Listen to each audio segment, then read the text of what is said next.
sir sir sir ଟିକେ ଦେଖନ୍ତୁ ଦେଖନ୍ତୁ ମୋ ଶାଶୁ କାଲିଠୁ ନାଡା ଅସୁରା ଝାଡା ହେଇଯାଇଛି ଆଉ ତାଙ୍କ ଦେହରେ ଟୋଟାଲି ପାଣି ନାହିଁ ସାର୍ ପାଣି ଟିକେ ନଗାନ୍ତୁ ପାଣି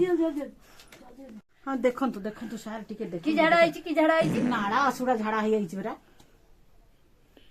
ଇଏ କି କଥା ମୁଣ୍ଡରେ କିଏ ଦେଖୁଛି ଆଣିଅ ତମେ ଡକ୍ଟର ତି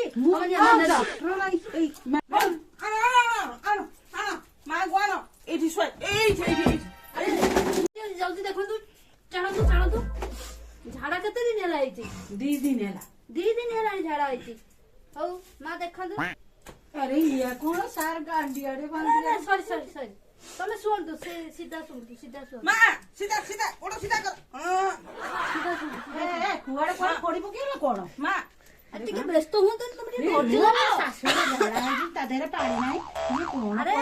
ଆମେ ପାଣି ପୁରା ପୁରେଇ ଦବୁ ତମେ ଟିକେ ଧୈର୍ଯ୍ୟ ଧରିକି ରୁହ ଏତେ ବ୍ୟସ୍ତ ହେଲେ ହବ ମୁଁ ଏଇଟା ଫୋଡିଦେବି ତ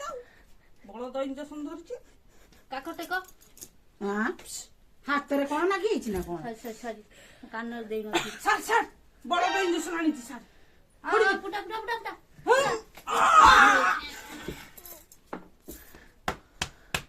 ଏଭଳିଆ ପେସେଣ୍ଟକୁ ନେଇକି ଆଇଛ ନା ଇଞ୍ଜେକ୍ସନ ଦେଲା ବେଳକୁ କଣ ହଉଛି ତମେ ତ ଡକ୍ଟର ହେଇଛ ତମେ ଦେଖିବ ନା ମୁଁ ଦେଖିବି ମୁଁ ଡକ୍ଟର ହେଇକି ବଇଥାନ୍ତି ତମେ କାହିଁ ବଇଛ ତମେ ଯା ମ୍ୟାଡାମ ଦେଖନ୍ତୁ ଏଭଳିଆ ପେସେଣ୍ଟକୁ ଆମେ ଇଏ କି ମ୍ୟାଡାମ ମ୍ୟାଡାମ ହଉଛନ୍ତି ଏଇ ସାରର ମ୍ୟାଡାମର କଣ ଗୋଟେ ନାଳ ପାଳ ଚାଲିଛି ଇଞ୍ଜେକ୍ସନ ଗୋଟେ ତାଙ୍କ ଦେଲ ଇଞ୍ଜେକ୍ସନ